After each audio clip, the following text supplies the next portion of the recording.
इसके लिए मैं आभारी हूं आपके स्थानीय विधायक जी का, हरियाणा सरकार के मंत्री का और पार्टी के तमाम साथियों का, जिन्होंने मुझे यहाँ आमंत्रित करके आप लोगों के दर्शन करने का मौका दिया, आपसे रूबरू मिलने का अवसर प्रदान किया। और आप सबका अभिनंदन और स्वागत करता हूं, अभिवादन करता हूं कि आप ऐसे समय में, जब आपके खेत में, खलिहान में आपने जिस ताकत को प्रदर्शित किया, जो संगठन की क्षमता को दर्शाया, उसके लिए आपका स्वागत है, अभिनंदन है। और आभार व्यक्त करता हूं कि आपने विपरीत परिस्थितियों में मेरे इस अजीज अनूप धाणक को न केवल एक बार बल्कि पहली बार 18,000 से और दूसरी बार उससे भी आगे बढ़कर के 25,000 से विधायक चुन करके भेजने का काम किया। बुजुर्गों और नौजवान दोस्तों, इसके लिए जितना आपका आभार व्यक्त किया जाए वो थोड़ा है। अभी मंच पर बैठे मैं और डॉक्टर बांगड़ बात कर रहे थे पार्टी के सदस्यता अभियान की। डॉक्टर बांगड़ ने मुझे बताया कि वो अभी उचाना में मीटिंग लेकर के आए हैं। उचाना विधानसभा क्षेत्र के मतदाताओं ने फैसला किया है कि हम पार्टी के टारगेट को न केवल अचीव करेंगे बल्कि 21,000 मैंने उनके सारे साथियों ने देने का काम किया है। मैं इसके लिए आपकी पूरी टीम को बहुत बहुत बधाई देता हूं। बुजुर्गों और नौजवान दोस्तों, आपके सामने बड़े लंबे अंतराल के बाद इस तरीके से मिलना हुआ है, क्योंकि परिस्थितियां ही इस तरह की थी। 10 साल तो कठिन कारावास में गुजरे और जब वहां से मुक्ति मिली, आप लोगों ने पांडु पिटारा की धरती पर जननायक जनता पार्टी का गठन किया। विपरीत परिस्थितियों में एक नौजवान नौजवान की पीठ पर आपने हाथ रख करके उसे ताकत देने का काम किया। तुरंत बाद लोकसभा के चुनाव आ गए, फिर जींद का उपचुनाव आ गया और उसके बाद विधानसभा के चुनाव आए। लगातार 3 चुनाव झेले। आपका सहयोग, समर्थन, प्यार, आशीर्वाद, प्यार, लाड और दुलार मिला, जिसकी बदौलत उस होनहार नौजवान ने अपने ऐसे 10 साथियों को चुन करके विधानसभा में साथ ले जाने का काम किया, जिसकी बदौलत आज राजभाग के मालिक बने। और आपका 15 साल का वनवास टूटा।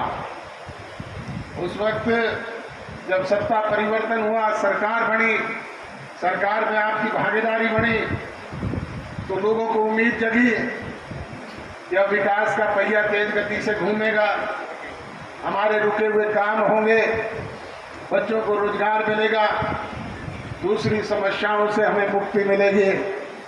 परंतु बदकिस्मती रही कि सत्ता परिवर्तन होते ही, सरकार बढ़ते ही कोरोना जैसी विश्वव्यापी महामारी आ गई और आपने देखा कि चाह करके भी हम एक दूसरे के संपर्क में नहीं आ पाए, क्योंकि हालात इस तरह के थे। पहला फेज, दूसरा फेज, तीसरा फेज, लगातार कोरोना के शिकार तो पूरे संसार के लोग हुए, हमें भी उसका खामियाजा भुगतना पड़ा। और जिसका नुकसान अगर सबसे ज्यादा किसी को हुआ तो वो हमारे कार्यकर्ताओं को हुआ, हमारे वोटर्स को हुआ, आप सब लोगों को हुआ। बुजुर्गों और नौजवान दोस्तों, बीच में किसान आंदोलन चल पड़ा और उस किसान आंदोलन का केंद्र बिंदु भी यही उचाना, नरवाना, हिसार का क्षेत्र रहा। और उस दौरान लगातार निरंतर लोगों ने एक ही बात को, हमारे राजनीतिक विरोधियों ने मिलकर के उछालने का काम किया कि दुष्यंत चौटाला इस्तीफा दे दे, ये सरकार से अलग हो जाए। बुजुर्गों और नौजवान दोस्तों, इस्तीफा तो सिमरनजीत कौर ने भी दिया था। क्या हासिल हुआ? क्या कुछ मिला? क्या कुछ? इस्तीफा तो मेरे छोटे भाई ने भी दिया था, कुछ हासिल हुआ क्या? हमारा हालात ये बन गए थे कि विधायक भी शायद ही बन पाए। इस्तीफों से समस्याओं का समाधान नहीं होता, और फिर हम क्यों इस्तीफा दे दें।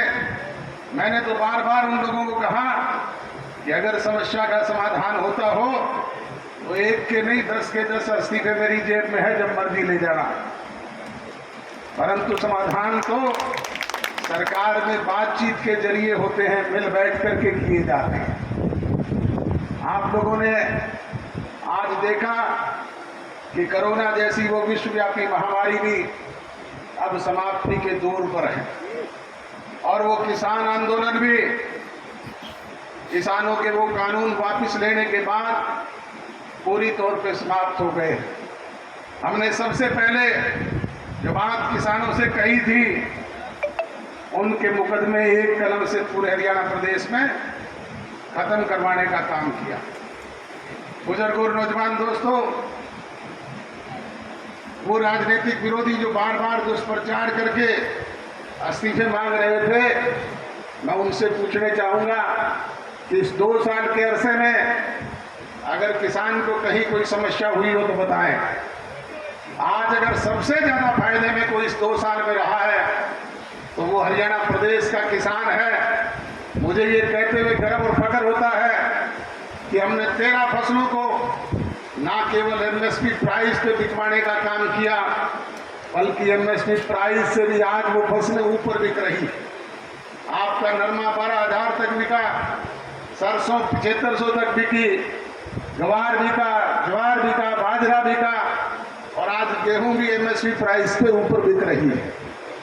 बुजुर्गों और नौजवान दोस्तों, वो प्रचार करने वाले लोग मुझे ये बताएं कि ये किसका फायदा हो रहा है, ये पैसा किसके घर में जा रहा है।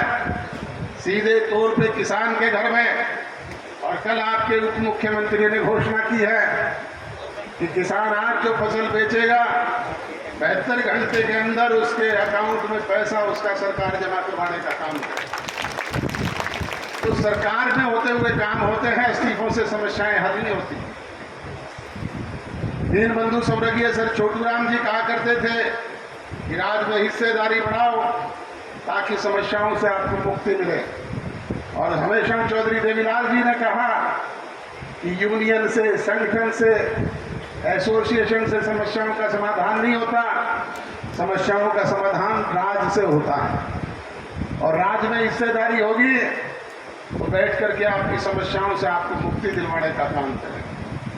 पिछले 2 साल में जो कमी कसर कोताही रही है, आपको जो नुकसान हुआ है, उससे आपको हताश और निराश होने की आवश्यकता नहीं। मैं आपको यकीन, विश्वास और भरोसा दिलाता हूं कि प्राथमिकता के आधार पर न केवल उन समस्याओं से आपको मुक्ति दिलवाएंगे, बल्कि उन्हें सवाया करके आपको लौटाने का काम आगामी जो 3.25 साल का अरसा पड़ा है उसमें देने का काम भी करें। बुजुर्ग और नौजवान दोस्तों, विपरीत परिस्थितियों में भी इस 2 साल में आपने देखा कि हरियाणा प्रदेश की सरकार में आपके उस होनहार नौजवान ने जो बातें आपके बीच में घोषणा पत्र के जरिए कही थी, चाहे वो 75% नौजवानों को प्राइवेट सेक्टर में आरक्षण देने की बात थी, चाहे वो माताओं बहनों को 50% पंचायती राज संस्थाओं में भागीदारी, हिस्सेदारी देने की बात थी, चाहे वो 8% बैकवर्ड क्लासेस के लोगों को हिस्सेदारी देने का मामला था, और चाहे वो महिलाओं को 30% आपके जो राशन के डिपो है उनकी हिस्सेदारी देने की बात थी, चाहे वो हमारे बहनों को बसों में फ्री पास जैसी सुविधाएं मुहैया करवाने की बात थी, और चाहे दूसरे मसले थे उनको वैसे ही नहीं, हरियाणा प्रदेश की असेंबली में कानून बनवा करके उन्हें आपके बीच में लागू करवाने का काम किया। तो बुजुर्गों और नौजवान दोस्तों, बाकी की भी जो बातें आपके बीच में है, चाहे वो हमारी पेंशन की घोषणा है और चाहे वो दूसरी है, उनको भी बाकायदा आपके बीच में पूरा करने का काम करें। आपके बीच में आपके स्थानीय विधायक और हरियाणा सरकार के मंत्री ने आपके इलाके की मांगों का उल्लेख किया। मांग तो प्रदेश की जनता किया करती है, आप तो मंत्री हो सरकार के, आप तो देने वाले हो। मैं तो संगठन चलाता हूं, संगठन की जिम्मेवारी तो मेरी है परंतु संगठन के जरिए जो लाठी आपने दे रखी है वो हरियाणा सरकार की पीठ पर लगा कर मैं कहूँगा कि इन लोगों की सारी मांगों को पूरा करने का काम करें। और मैं घोषणा करता हूँ कि उपलाना की सब तहसील को तहसील का दर्जा बहुत जल्दी से जल्दी आपका दिलवाने का काम करें। आवड़ा गांव में कॉलेज के निर्माण की आपने बात की है। हरियाणा प्रदेश की सरकार निरंतर शिक्षा को बढ़ावा देने के लिए हर क्षेत्र में कॉलेज खोलने जा रही है। पावड़ा के इस कॉलेज का भी जल्दी से जल्दी निर्माण करवाया जाएगा। अगरवा को आपने सब तहसील का दर्जा देने की बात की है, ये भी आपका जल्दी इसी के साथ जब ये तहसील बढ़ेगी तो वो तहसील बनवाने का काम करेंगे। मंडी क्षेत्र में आपने सीसी कैमरे लगाने की बात की है। इसके लिए जितना भी पैसा लगेगा हरियाणा प्रदेश की सरकार देगी और ये जल्दी से जल्दी आपके कैमरे लग जाएंगे। मतलोडा में घोषित ITI निर्माण को जल्दी करवाने की बात कही है। ये तो डिप्टी चीफ मिनिस्टर की घोषणा है वहाँ पर और इसी सेशन में शुरू हो जाएगा। फरीदपुर माइनर का काम भी जल्दी से जल्दी शुरू करवाने का काम करेंगे। शहर के सभी वार्डों में स्थापित चौपालों के लिए जो आपने अनुदान की बात की है 5-5 लाख रुपए हर चौपाल को देने की घोषणा भी करते हैं। इसके अलावा भी और कोई और कसर कमी कोताही हो तो आप समय समय पर बताते रहना, उनसे आपको मुक्ति दिलवाने का काम करें। बुजुर्गों और नौजवान दोस्तों, आप जरूरी काम छोड़ करके इतनी बड़ी तादाद में आए, मैं मंच से फिर आपका स्वागत करता हूं, अभिनंदन करता हूं, आभार व्यक्त करता हूं और धन्यवाद करता हूं।